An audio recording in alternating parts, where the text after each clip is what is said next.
You pull off the trail at 12,000 feet and stare into a black glacial pool that has never felt sunlight. The silence up here isn't peaceful. It's heavy, like the mountain is holding its breath. 3 hikers vanished across 3 continents, and each of them left behind the same nightmare. Not tracks, not screams, just the sound of something breathing beneath the ice. In Colorado, Garrett Nash recorded a metallic thrum that didn't come from the wind.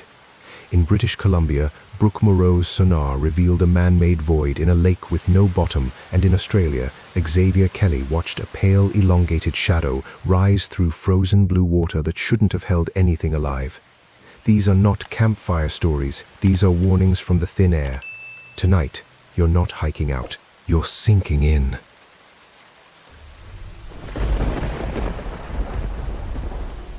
The trail up Pyramid Peak had already stripped Garrett Nash of every comforting lie.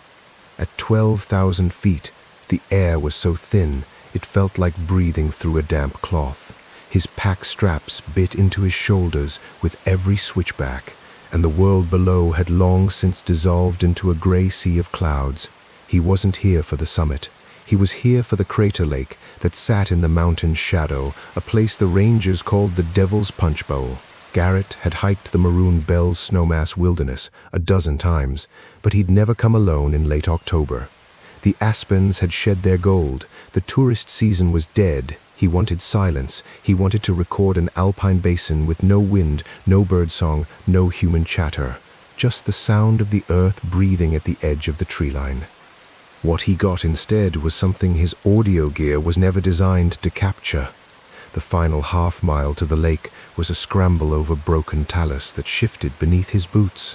His lungs burned with a familiar high-altitude ache, but there was something else creeping into his bloodstream now, a dull pressure behind his eyes, a faint ringing in his ears. Hypoxia, he recognized the symptoms. The brain starts lying to you above 10,000 feet. It whispers that shadows are moving. It makes you forget simple words. He chewed a caffeine tablet and pressed on, because the lake was right there, a black mirror waiting in a bowl of shattered granite. The Devil's Punchbowl wasn't large, maybe 200 feet across, fed by a trickle of snowmelt that had been frozen solid for weeks. The water was so clear near the edges he could count pebbles 10 feet down, but the center dropped into absolute darkness. Glacial flour particles gave it that impossible turquoise color in sunlight. Under overcast skies, it was ink. Garrett dropped his pack and stood at the shoreline, breathing deliberately slow. The silence hit him like a physical weight. It wasn't quiet, it was absent. No insects, no rustling of alpine grasses. The air was dead still. Even the distant rumble of a jet contrail, something he'd always taken for granted at altitude, was gone. He pulled out his field recorder, a sensitive parabolic dish rig he'd built himself, and pointed it at the water. The gain meters didn't move. That was the first red flag. In a completely silent room, you still get a noise floor. Electronic hiss. Something here. The needle sat flat, as if the lake was swallowing ambient sound. He tapped the mic to make sure it was working. The pop registered loud and clear, then he swung the dish back toward the water and watched the meters drop to 0 again. Garrett's training was in environmental acoustics. He knew anechoic chambers. He knew phase cancellation. He had never encountered a natural space that actively nullified sound. His curiosity prickled, and that was the exact moment his brain should have screamed at him to turn around. He set up camp 50 feet from the shoreline on a patch of level rock. A bivy sack, a sleeping pad, a small stove. By the time the stove had boiled enough water for a dehydrated meal, the sun had slipped behind the western ridge. The temperature plummeted. High altitude cold has teeth. It doesn't creep in. It bites through layers of down and Gore-Tex until your bones ache. Garrett pulled his hood tight and watched the lake's surface glaze with a paper-thin sheet of ice. That's when he heard the first pulse. It came from the water, not from the air. He felt it vibrate up through the rock before his ears even registered the sound, a low, metallic thrum droning, rhythmic. It lasted maybe 4 seconds, then stopped. His first rational thought was ice cracking. He'd heard frozen lakes groan at sunrise, but this was different. Ice cracks pop and hiss. This was sustained, tonal, almost like a struck tuning fork pressed against granite. He crawled out of his bivy and aimed the parabolic mic at the lake. The gain meters flickered to life for the first time since he'd arrived. Whatever was making that sound was radiating directly through the water column. He put on his headphones, cranked the sensitivity, and waited. 3 minutes later, the thrum returned. Louder this time, clearer. Through the headphones, it resolved into something deeply wrong. It wasn't a single tone, it was layered, harmonic, like a massive bell being bowed from underneath. And beneath the drone, he could hear a secondary rhythm, a clicking. Fast, regular, almost like a Geiger counter. Garrett's breath fogged the air in front of him. He knew what cavitation sounded like in underwater environments. He knew what shifting tectonic plates registered as on a hydrophone. This didn't match any geological signature he'd ever studied. The hypoxia was definitely messing with his perception now, so he focused on the data. He recorded 10 minutes of audio. The thrum cycled every 2 to 3 minutes, each pulse lasting slightly longer than the one before. At one point, the clicking intensified so sharply he yanked the headphones off. It felt like needles in his eardrums. He checked the time. 11:47 p.m. The moon was up, a pale sliver that turned the surrounding peaks into jagged silhouettes. Garrett aimed his headlamp at the lake and froze. The ice sheet had thickened, but something had broken through it at the exact center, a dark circle of open water, perfectly round, maybe 6 feet across. Steam curled off the surface, steam at midnight. In sub-zero temperatures, he knew that meant heat, and heat meant something beneath was active. The thrum came again, and this time he didn't need the headphones. It was audible in the open air, a low drone that made his teeth ache. The sound was traveling faster now, resonating through the rock basin in a way that should have been impossible. Sound propagates differently at high altitude. It scatters, it loses energy, but this sound was gaining energy with every pulse. The lake was acting like a massive subwoofer, and whatever was driving it was waking up. Garrett started packing his gear with numb fingers. The rational part of his brain was screaming altitude sickness, auditory hallucinations. Pure oxygen would fix everything. The older, deeper part of his brain, the part that remembered what hunted early humans in the dark, told him to run. He was zipping up his pack when the surface of the lake bulged. It didn't break, it just rose. A dome of black water lifted 6 inches above the ice line, held for a heartbeat, and then collapsed back into itself. The resulting splash sent waves slapping against the shore. Garrett stumbled backward, one hand scrabbling for his headlamp, the other clutching the audio recorder like a talisman. The hole in the ice was gone, sealed over as if it had never been there, but the thrumming had stopped, replaced by a silence so heavy it felt like pressure against his eardrums. He stood there for maybe 5 minutes, breathing in ragged gasps, waiting. The rational mind is a stubborn thing. It will accept a thermal vent, a weird current from a submerged spring. It will accept coincidences that stack up like a house of cards until the whole thing collapses under the weight of something impossible. Garrett had almost convinced himself it was over when the lake erupted in sound. A metallic shriek tore through the basin, so loud it flattened the gain meters on his recorder into solid red. It wasn't a thrum anymore. It was a scream. Modulated, deliberate, it swept across frequencies like a living thing searching for something.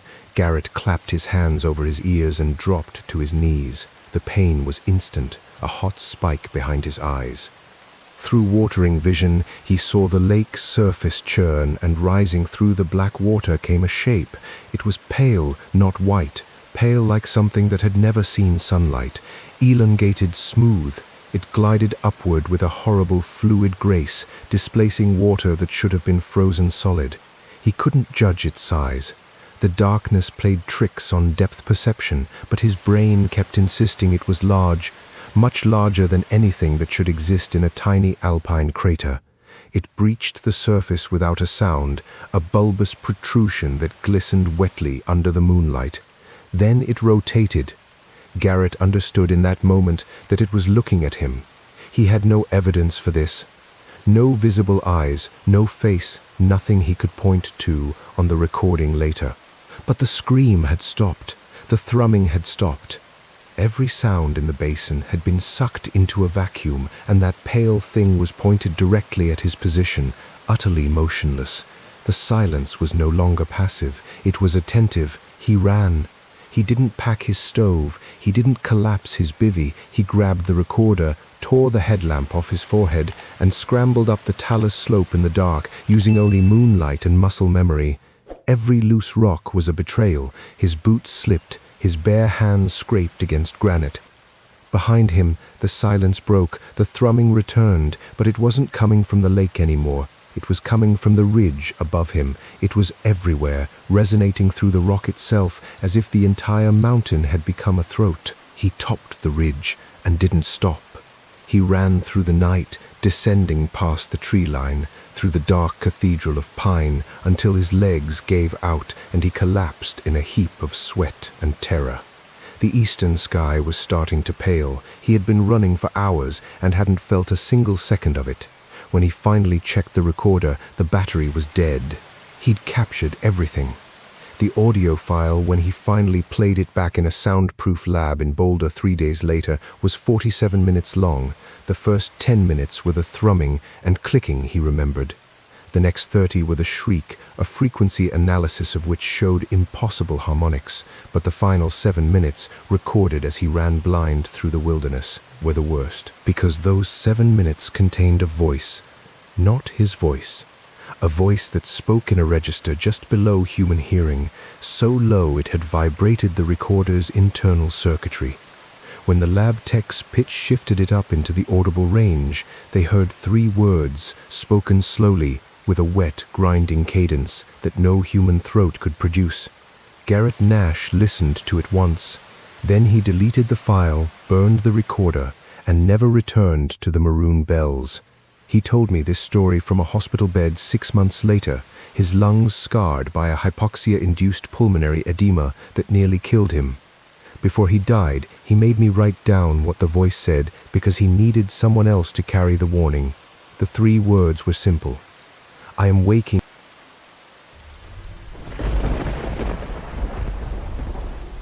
Brooke Moreau had studied glacial hydrology for 12 years, and she had never encountered a body of water that refused to give up its depth.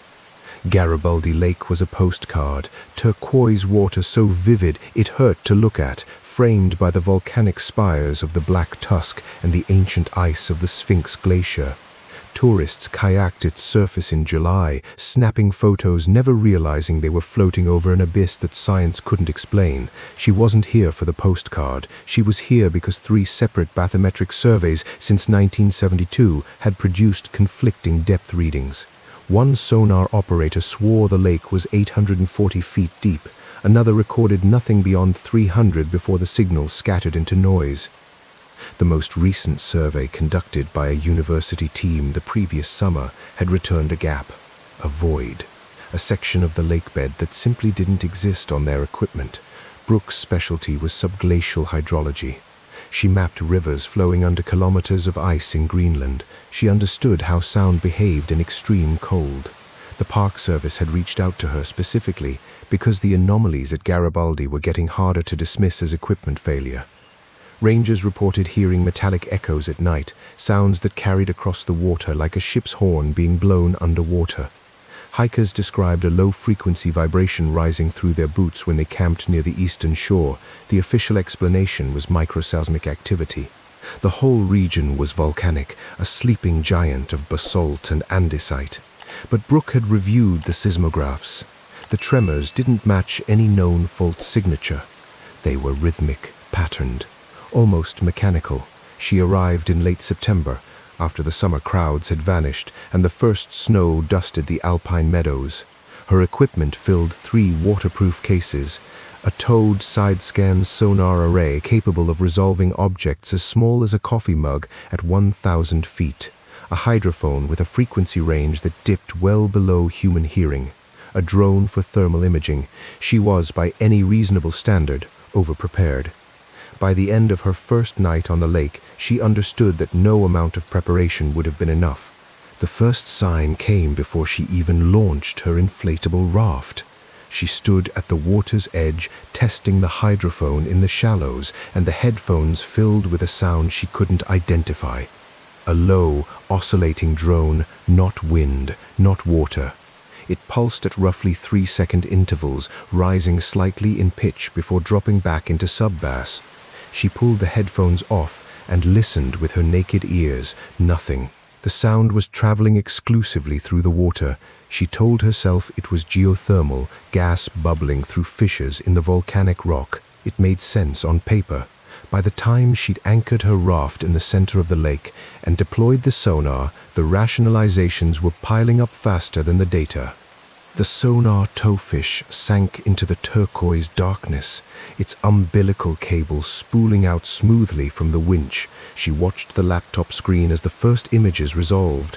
The upper water column was empty. Fine sediment, maybe some glacial flour. At 150 feet, the first fish appeared. Small, pale, moving sluggishly in the near-freezing water. At 300 feet, the lake began to show its true character. The walls of the submerged crater dropped away sharply, creating a funnel that disappeared into absolute black. Her sonar painted the contours in ghostly orange lines. The eastern wall was steep but irregular, the expected chaos of ancient lava flows. The western wall was different. It was flat.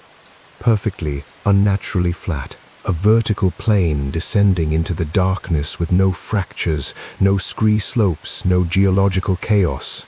The sonar showed a smooth surface extending for at least 400 feet laterally before curving into a corner. A corner. Brooke stared at the screen, her breath fogging in the cold air. Natural rock formations didn't produce right angles. They didn't produce corners. They didn't produce surfaces that reflected sonar with the uniformity of poured concrete.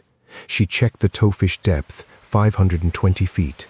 The flat wall continued downward, featureless and impossible. Her heart was beating faster now, the way it always did when she stumbled across something that threatened to rewrite the textbooks. She snapped screenshots. She logged coordinates. She reminded herself that human eyes were built to find patterns, and that pareidolia could fool even the most disciplined scientist. Then the sonar painted the ceiling of the void at 680 feet. The vertical wall terminated in a horizontal overhang. Beneath it, the sonar signal exploded into a bloom of reflected energy. The laptop screen filled with a geometry that made her stomach drop. The overhang was not natural. It was a straight line, a roof. Beneath that roof, the sonar revealed a vast rectangular chamber carved directly into the volcanic bedrock, its dimensions impossibly precise, 90 feet wide, 40 feet high, depth unknown because the sonar signal vanished into it and never returned. Brooke sat motionless in the raft, the laptop balanced on her knees, the world around her reduced to a pinprick of cold air and the hum of the sonar winch. She was staring at a manufactured void. A room, a hallway, something built by intelligence buried under 700 feet of glacial water in a volcanic crater lake that had never seen human settlement. She tried to calculate the engineering required. The pressure at that depth was over 300 pounds per square inch. The water temperature hovered just above freezing. Any human construction would have required advanced diving technology, massive cofferdams, heavy machinery. None of that had ever existed at Garibaldi, and the basalt around the void showed no drill marks, no blast fractures. The walls were smooth. They were polished. The metallic thrumming started in her bones before it registered in her ears. She felt it first through the raft's inflatable floor, a vibration that traveled up her spine and settled behind her eyes. Then the hydrophone output spiked. The headphones, still hanging around her neck, emitted a shriek so loud she yanked them off and threw them into the bottom of the raft. The sound was everywhere now, radiating directly through the hull, through the water, through the very air. It was the same oscillating drone she'd heard earlier, but amplified 1,000-fold, a deep, resonant pulse that felt like a bass note played on an organ the size of a mountain. The raft's metal frame began to vibrate sympathetically, adding a tinny rattle to the underwater roar. Brooke grabbed the side of the raft and looked down. The turquoise water beneath her was no longer clear. It was glowing, A faint bioluminescent blue radiated from the depths, pulsing in perfect synchronization with the metallic drone. The light was coming from the void, from that impossible chamber. It cast shifting shadows on the raft's underside, shapes that moved with a slow, deliberate purpose. Brooke killed the sonar winch. She reached for the outboard motor, but her fingers had gone numb, and the pull cord slipped twice before the engine coughed to life. The moment the propeller bit into the water, the thrumming changed. It became reactive. The pitch shifted higher, the rhythm accelerated, and the glowing deep swirled like something massive was turning in the darkness. She didn't look back. She aimed the raft toward the southern shore and opened the throttle. The little outboard whined, pushing her across the glassy surface at a crawl that felt like standing still. Behind her, the lake's surface bulged. She saw it in her peripheral vision, a dome of water lifting in the center of the crater, hundreds of feet across. It didn't break, it didn't splash, it simply rose, a hemisphere of black water that defied gravity for one impossible second before collapsing silently back into the abyss. The hydrophone, still recording, captured something she would not hear until weeks later, a series of clicks, rhythmic, structured. A language. She reached the shore and abandoned the raft without tying it off. She ran through the dark forest, tripping over roots, branches whipping her face, the metallic drone chasing her through the ground itself. It vibrated up through the soil with every step, as if the entire volcanic plug beneath Garibaldi was ringing like a bell. The sound didn't fade until she was 2 miles from the lake and climbing into her truck with shaking hands. Brooke spent the next 3 days in a Vancouver hotel room, staring at the walls. She didn't sleep, she didn't eat. She did exactly what Garrett Nash had done in Colorado, what so many others had done before him. She convinced herself it was a hallucination. Hypoxia maybe, an auditory phenomenon caused by gas escaping from the volcanic vents. She would review the data, find the rational explanation, and publish the paper that would make her career. The data didn't cooperate. The sonar logs showed the void exactly as she remembered it. The rectangular chamber, the polished walls, the infinite darkness that swallowed every ping. The hydrophone recording contained 43 minutes of the metallic drone, followed by the reactive shriek, followed by something far worse, 17 minutes of audio that required a cryptographer, not a hydrologist, to interpret. She sent the file to a colleague in the linguistics department at UBC, a woman who specialized in non-human communication patterns. The initial analysis came back within hours. The clicking sequence wasn't random. It displayed syntax, repetition, call and response. And layered beneath the clicks, in the infrasonic range that humans feel rather than hear, was a steady rhythmic pulse that matched no known biological or geological source. The colleague asked Brooke where she'd recorded it. Brooke said a lake in Garibaldi.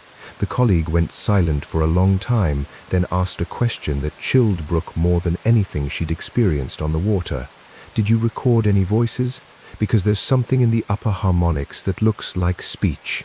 Brooke hadn't recorded voices, she was certain of it, but when she ran the audio through the same pitch-shifting algorithm that Garrett's lab team would use months later on his Colorado recording, she heard it. A single word repeated over and over in a register just above 19,000 hertz, a frequency most adults couldn't detect. The word was sung, not spoken. A thin, crystalline note that spiraled upward like steam from a volcanic vent. The word was deeper. She packed the hard drives into a fireproof safe and drove back to Garibaldi the next morning. The lake was calm. The parking lot was empty. She hiked the shoreline trail to a rocky promontory that overlooked the eastern crater wall, the one her sonar had shown to be perfectly flat, and she stared at the water for an hour. It was beautiful. It was silent. It was hiding something that had been built before the glaciers formed, before the volcano erupted, before anything resembling human civilization had crawled out of the mud.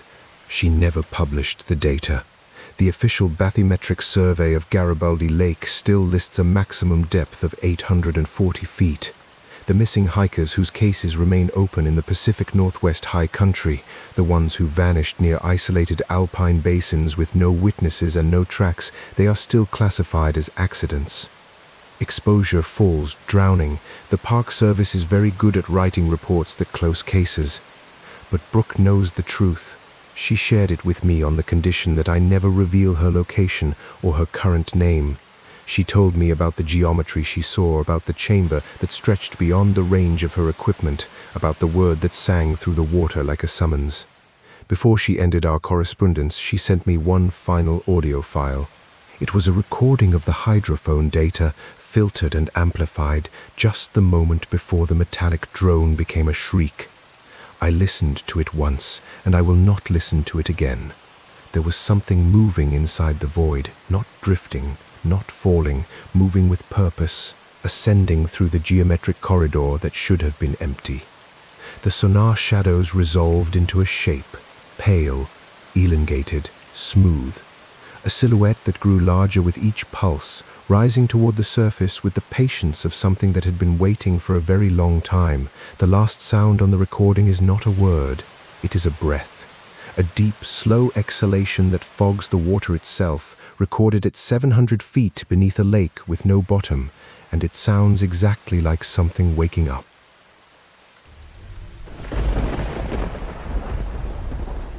Third story Xavier Kelly had spent his life chasing silence. As an acoustic ecologist, he traveled the world recording the last quiet places, the pockets of wilderness untouched by the hum of highways and the drone of airplanes. Blue Lake was supposed to be one of those places. Tucked into a glacial cirque high in the Kosciuszko main range, it was accessible only by a steep, exposed ridgeline trail that most hikers never bothered with. The lake sat in a bowl of granite, its water so clear it looked like a pane of polished glass laid over the bedrock. On a windless day, you could see 40 feet straight down. On a day with wind, the silence was fractured by a sound Xavier had never documented anywhere else on Earth. It wasn't the wind itself, it was what the wind did to the granite. The cirque acted like a massive parabolic reflector, funneling every gust into a concentrated stream of pressure that vibrated the lake's surface. The result was a low-frequency hum, almost below hearing, that resonated through the water column and radiated up into the surrounding peaks. Xavier first heard it on a scouting trip the previous spring. He had stood at the lake's edge, his hydrophone dangling in the freezing shallows, and felt the vibration in his molars before his ears caught up. It was a deep, steady thrumming that cycled every few seconds. He had logged it as a unique Aeolian phenomenon, a quirk of geology and fluid dynamics that might earn him a paper in a niche journal. He was wrong. He returned in early winter, when the alpine huts were locked and the trails were empty. His goal was to capture a full 24-hour acoustic profile, tracking how the low-frequency hum changed as the temperature dropped and the katabatic winds poured off the frozen peaks. He set up camp on a flat shelf of rock 50 feet above the lake, a spot that gave him a clear view of the entire cirque. The water was still liquid, just barely. A thin crust of ice formed along the edges each night and melted by mid-morning. The air temperature hovered around freezing, and the wind had a bite that cut through his layers no matter how many he wore on his second night. The hum changed. Xavier was lying in his bivvy, staring at the impossibly bright spray of the Milky Way when the familiar low drone beneath the wind suddenly stopped, not faded. Stopped as cleanly as if someone had thrown a switch. The sudden silence was jarring. He sat up, checked his recorder, saw the gain meters flatlined. No ambient noise at all. The wind was still blowing. He could feel it on his face, but the granite wasn't singing. The lake wasn't humming. The cirque had gone acoustically dead. He grabbed his hydrophone and a headlamp and scrambled down to the water's edge. The lake's surface was glassy, reflecting the stars with an unnatural precision. He dipped the hydrophone into the water, put on his headphones, and listened. What he heard made him pull the headphones off and stare at them as if they had betrayed him. The hum was still there, but it wasn't coming from the wind. It was coming from deep inside the lake. A rhythmic, metallic pulse that felt less like a geological vibration and more like the slow, deliberate turning of massive machinery. Xavier checked the depth charts on his GPS. Blue Lake was deep. carved by glacial action into a steep-sided basin that dropped to nearly 60 feet at its center. Not nearly as deep as Garibaldi, not nearly as treacherous as the Devil's Punchbowl in Colorado, but deep enough to hide something in its frigid black heart. He had read the reports from those lakes. He had spoken to colleagues who whispered about sonar anomalies and missing hikers and sounds that shouldn't exist. He had dismissed most of it as high-altitude hysteria, the product of oxygen-starved brains and overactive imaginations. Now, kneeling on the frozen shore of an Australian alpine lake, he wasn't so sure. He decided to do what any scientist would do. He decided to record everything. He ran a weighted line off the rocky point, dropping a high-sensitivity hydrophone to the lake bottom, and fed the signal directly into his field mixer. The headphones filled with the thrumming immediately, loud enough that he had to dial down the gain. It was a complex signal, layered harmonics, a fundamental frequency around 18 hertz, right at the edge of human hearing, with overtones that climbed into the range where he could feel them more than hear them. The pattern was irregular, but not random. It had a cadence, almost a syntax. He'd heard similar patterns before in recordings of whale songs and cephalopod communication. But this wasn't an ocean. This was a frozen puddle at 6,000 feet. He sat there for hours, watching the signal scroll across his laptop screen, making notes, adjusting filters. The temperature dropped. The ice crust crept further out from the shore, and then, around 3 a.m., the lake lit up. Xavier had been staring at his screen so intently that the sudden blue glow in his peripheral vision took a moment to register. When he looked up, he saw that the water beneath the ice was luminescent, a soft, electric blue, like the glow of deep-sea bioluminescence, pulsing in perfect time with the metallic thrumming. The light was coming from the center of the lake, radiating upward from the deepest part of the basin. He grabbed his camera, hands shaking, and started filming. Through the viewfinder, he could see that the glow was not diffuse. It was concentrated into distinct shapes. Long, sinuous ribbons of light that coiled and uncoiled in the black water, moving with a slow, hypnotic grace. They were beautiful. And then one of them detached from the tangle and began to rise. Xavier's breath caught. The shape ascended vertically, growing larger and more defined as it approached the surface. It was pale, not glowing with its own light, but illuminated by the bioluminescence beneath it, elongated, smooth, translucent around the edges, like a creature made of jelly, but with a solid core that cast a dark shadow through the blue glow. It looked, he thought, like something that had evolved in the eternal dark of the deep ocean. Something that had no business existing in a glacial lake atop a mountain. The thing stopped just beneath the ice, maybe 5 feet down. Xavier could see it clearly now. It was long, perhaps 8 or 9 feet, with a bulbous anterior end that tapered into a sinuous tail. There were no visible eyes, no mouth, no fins, just that pale, smooth body pulsing faintly, rotating slowly in the freezing water, as if orienting itself toward him. The hum through the headphones intensified, the pitch rising, the rhythm accelerating. The creature was not just emitting sound, it was using sound, echolocation. Communication, something far more deliberate. Xavier understood, in that terrifying moment, that he was being examined. The thing beneath the ice was aware of him. It was listening to his heartbeat, his breathing, the electrical impulses firing in his brain. He could feel it in the way the hum shifted frequencies, scanning, probing. He had never believed in telepathy. He didn't believe in it now, but the boundary between his own thoughts and the sound in his head was starting to blur, and he found himself thinking words that didn't feel like his own. Down here, deep, cold, hungry. He tore the headphones off and scrambled backward, his boots slipping on the icy rock. The creature beneath the ice didn't move. It just hung there, suspended, watching him with whatever senses it possessed. Then, slowly, it began to descend again, sinking back into the tangle of glowing ribbons, the bioluminescence fading as it disappeared into the depths. The hum quieted. The lake went dark. Xavier sat shivering in the darkness, the audio recorder still running, his breath ragged in the thin air. By dawn, He had convinced himself it was a dream, hypoxia, a hallucination induced by altitude and exhaustion. He packed his gear, hiked out, and drove back to his apartment in Canberra without stopping.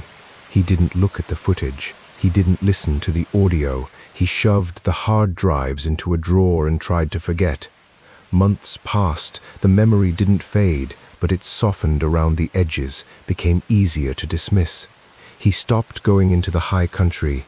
He stopped recording altogether. He might have succeeded in burying the entire experience if a researcher from the University of Tasmania hadn't contacted him about an unusual cluster of missing hikers in the Western Lakes region. The pattern was striking. All solo hikers, all vanished near glacial tarns, high-altitude lakes formed by ancient ice. No bodies, no tracks, no witnesses, just empty campsites and abandoned gear. The researcher had heard of Xavier's acoustic work and wanted to know if he'd ever recorded anything unusual in alpine lakes. Xavier hesitated, then sent over a few files, carefully omitting the footage from Blue Lake. The researcher wrote back within a day. The frequency patterns in the hydrophone recordings matched signals captured at other high-elevation disappearances across the Pacific Northwest, the Andes, the Alps. A similar thrumming, a similar metallic drone, a similar voice pitch-shifted into the infrasonic range, speaking words that sounded like they came from something with a throat full of ice water. Xavier read the email 3 times. Then he retrieved the hidden hard drive and finally watched the footage from that night. The video was grainy, shot in low light with a camera never meant for night work. But the blue glow was unmistakable. The ribbons of light and the pale shape rising toward the ice, rotating slowly, presenting a featureless surface to the lens. He froze the frame and zoomed in. What he saw made his blood run cold.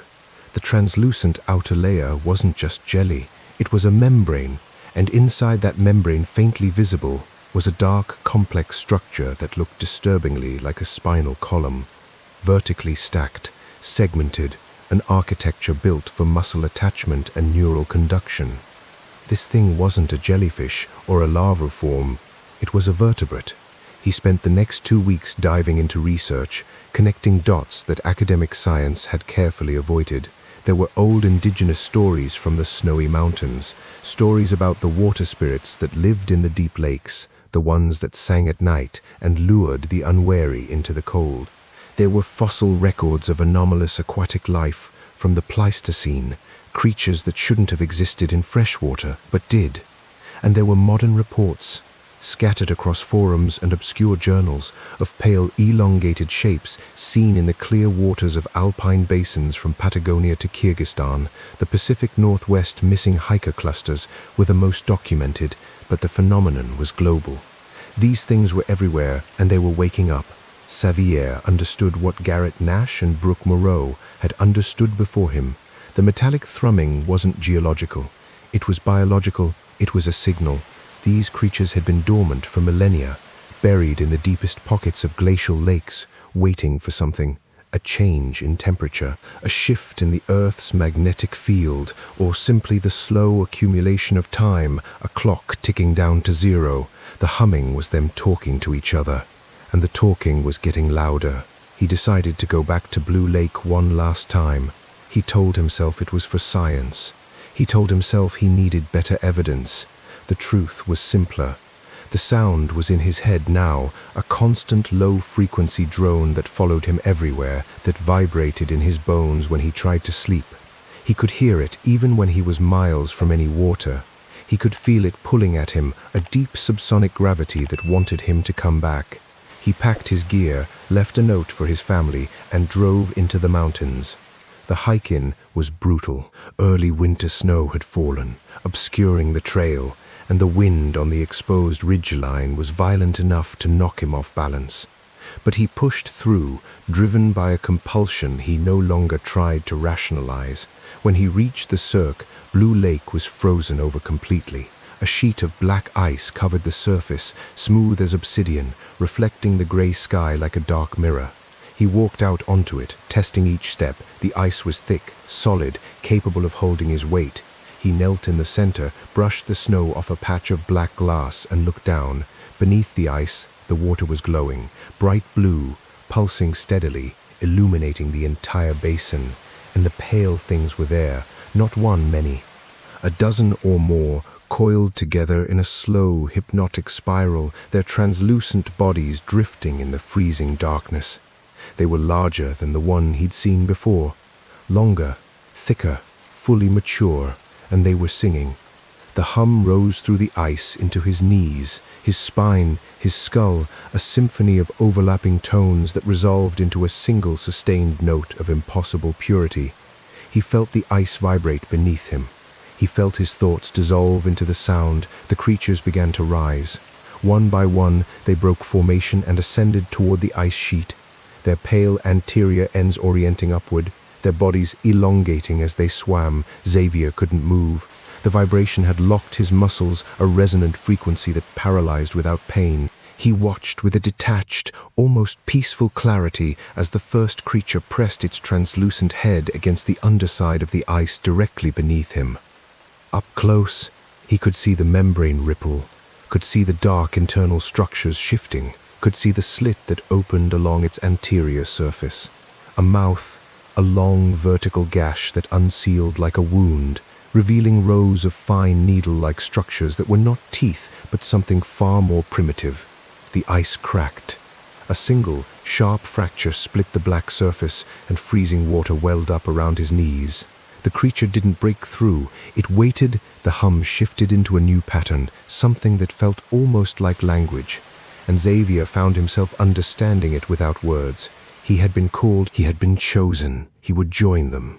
His body would feed the deep, and his consciousness would become part of the song, another voice in the infinite choir that sang beneath the ice of every frozen lake on earth. He could have fought. He could have crawled away. But the sound was so beautiful, and the cold was so warm, and the pale faces beneath the ice were so familiar now, like relatives he'd forgotten he had. He leaned forward and pressed his face to the freezing water. The last thing Xavier Kelly recorded, before his recorder froze solid and his body was found 3 days later by a search team, was a single word whispered in a voice that didn't belong to him. Home. The glacial waters have gone silent now, but the thrumming never truly stops. It lingers in the back of your mind, vibrating through the bedrock of everything you thought you knew about the wilderness. If these mountain lake hiking horror stories crawled under your skin, you don't want to hike alone next time. Subscribe to True Terror Files Official and ring the bell so you never miss a new descent into the abyss. We drag another nightmare out of the thin air, and our next hiking ambience horror stories might feature a trail you've already walked. Drop a comment telling us which lake you'll never look at the same way again. Smash that like button if you're watching from a cabin porch tonight, because the scary mountain cabin ambience outside your window might not be the wind. Stay out of the deep water, keep one eye on the tree line, and never hike alone.